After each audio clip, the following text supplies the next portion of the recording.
Hi everybody, this is Laura. Thank you so much for joining me on my channel. Today I have a layout that I made using the Shimmerz Color Kits collection for January. I'm starting off with a mixed media background. I have a piece of 120-pound smooth white cardstock. I've coated it with some white Liquitex gesso. And now I'm using a Shimmerz called It's Meant to Be Me on the background. I'm using the packaging technique, which is my favorite way to spread color on backgrounds. I add a little bit of water to the paint.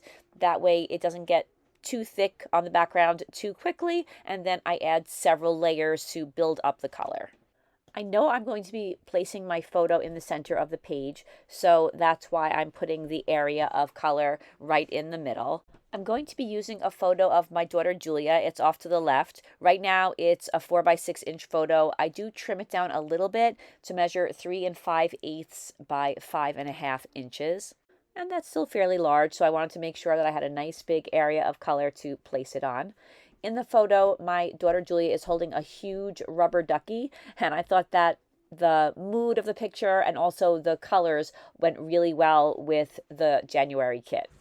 I used my heat tool to dry the background, and then I put a little bit of Shimmerz on my work surface and added some water. And I'm using a paintbrush, and I'm tapping the paintbrush with my finger to add some splatters all over that large area where I have the Shimmerz paint. I make sure that I have quite a few splatters along the edge of the large area of color. I like the way it looks when there are splatters right along the border. And then looking at the shape I had made, I decided to add just a little bit more color on either side, and then I went back in and added more splatters.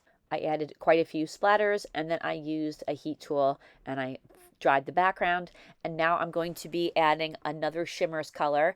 This one is called Bumbly. For this layout, I really wanted the background to be fun and have lots of different colors in it.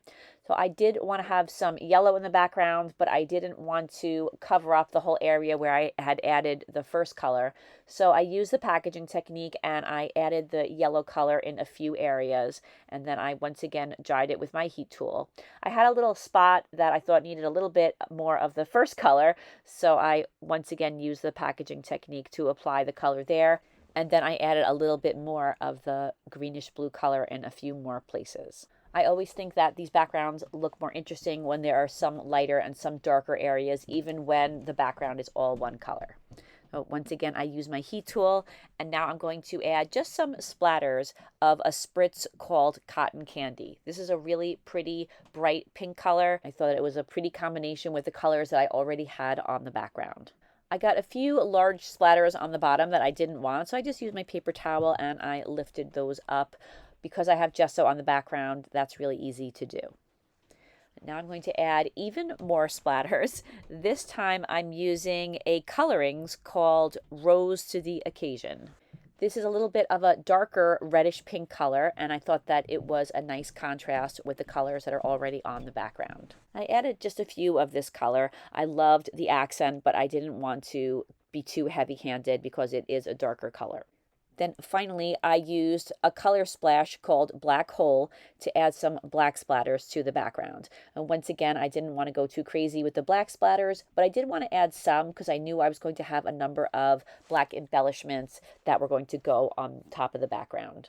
To create this background, I used 5 colors, and these are all of the colors that are included in the January kit. I want to mention right now, during the mixed media portion of this video, and before I forget, that when you place an order with Shimmerz Paints, if you put my name in the comments box, you'll receive a free gift. I love to use modeling paste to add some stenciling to my backgrounds. For this layout, since I really liked the background and it was really fun, I wanted to still add some of the modeling paste, but I didn't want it to cover up the fun backgrounds that I had created. So I used a very small stencil. Well, the stencil isn't that small, but the openings in the stencil are small. And this stencil is made by a company called Americana, and the name of it is Pixelated. The stencil has lines that are made of tiny, tiny little hexagons. And I like it because it's really subtle, which is just what I was looking for on this layout. I used to use this stencil all the time, and then I kind of forgot about it. And recently I was looking through my stencils to locate a particular stencil, and I came across it, and I pulled it out because I really love it, and I wanted to remember to use it on a layout. I'm trying to be very careful about not disrupting the stenciling that I already put down when I put down new stenciling. The safest way to avoid that is to dry the background for each layer of stenciling that's added, but I was able to add some stenciling over the existing stenciling without smearing it on this layout, but that's not always the case. The heat tool dries modeling paste really quickly, but I just get excited in the moment and I forget about drying it. These are a number of elements I'm going to add to the layout.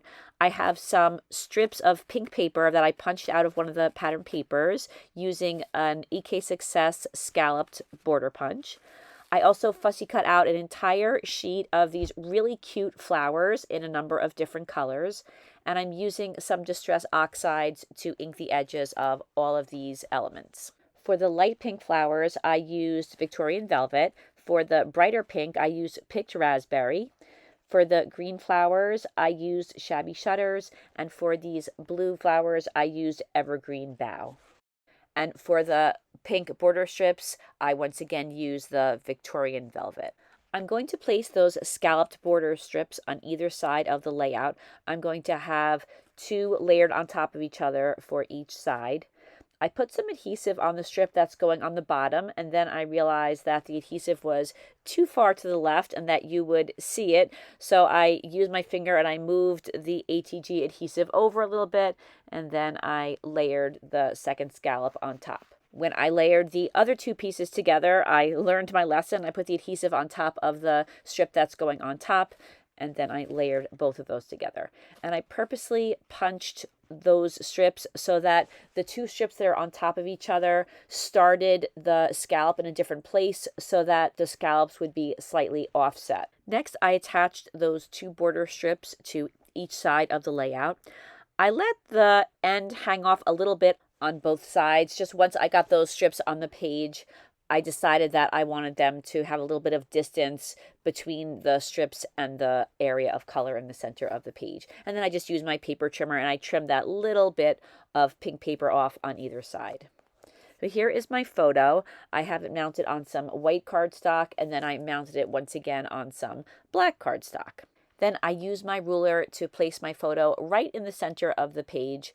That T-square really comes in handy for making sure that things are straight and also making sure that they're in the right spot. At the last moment, I decided that I wanted to add just a small bit of dimension to my photo, so I used some fun foam on the back of the photo, and now I'm adding some ATG adhesive to the back. Sometimes it could be a little tricky to get that ATG adhesive to stick to the foam. I find that sometimes that adhesive sticks to the foam very easily, and sometimes it's a little bit of a challenge. And in the end, I always go back with some liquid glue to attach my photo down because the ATG adhesive on the foam is kind of a temporary adhesive and it won't hold the photo down in the long run.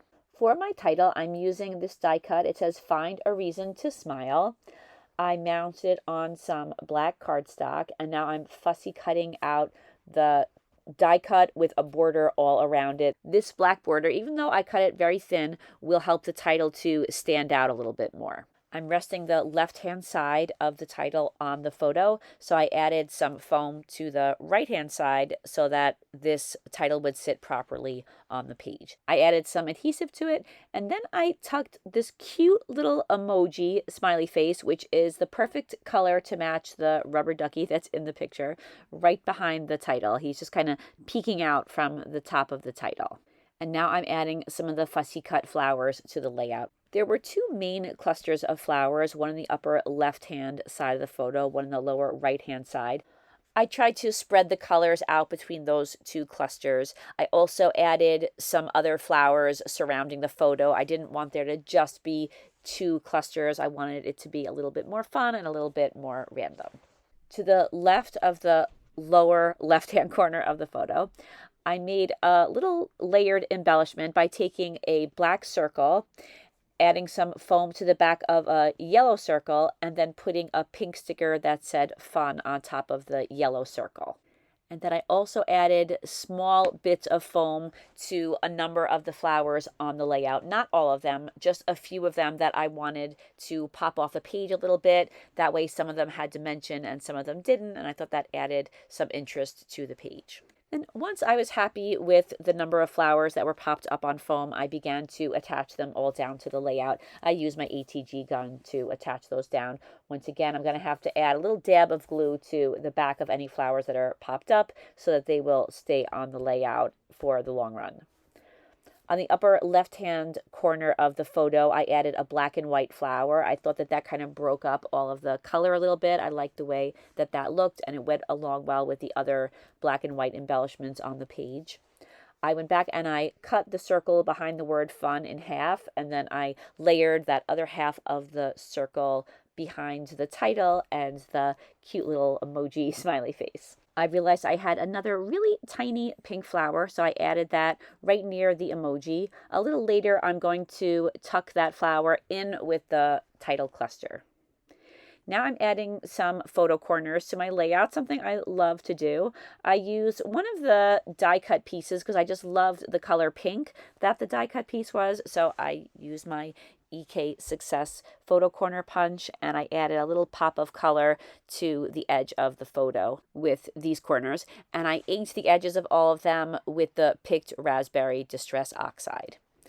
I added one of the dots that comes in the kit to the right-hand side of the layout near where the title is. It's a white circle with a little heart in a speech bubble.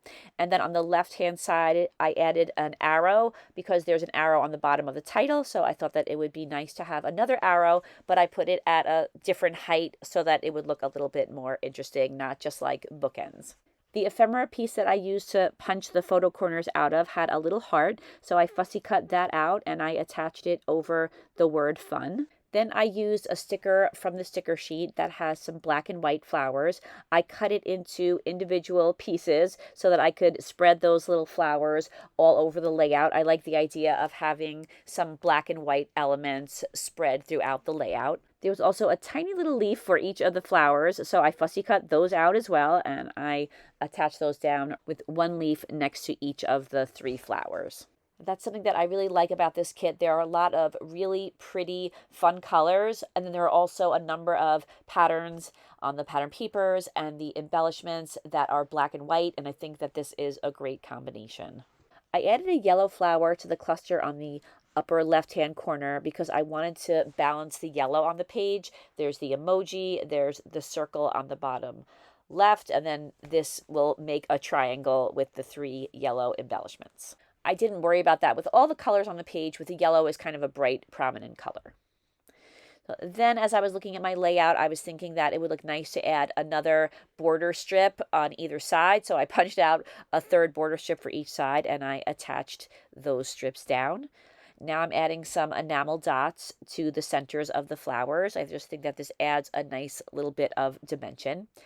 I was kind of chuckling to myself because I thought I had most supplies that I would ever need for scrapbooking, but the centers of the big blue flowers were a little bit too big for any of the white enamel dots that I had, so I had to improvise a little for those flowers. I found some big sparkly jewels that I added to each of those 2 blue flowers, and I was kind of glad that I didn't have the right size white enamel dot because I really liked the little touch that that added to the flowers. It's a nice variation from all the other enamel dots, and I'm sure if I had a white enamel dot, I would have used that. I added some black small enamel dots to each of the photo corners, and that is the very last touch. This layout is complete, and here are some close-ups. Thank you so much for watching. I really hope that you enjoyed this video.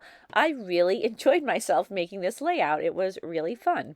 If you're interested in the color kits or any of the Shimmerz products, please take a look in the description box. You'll find a link to the Shimmerz website. You could check out the beautiful color kits and all of the other paints and embellishments that they have available. I hope you feel inspired to get some scrapbooking done, and I hope you have a great day. Take care, everybody. Bye-bye.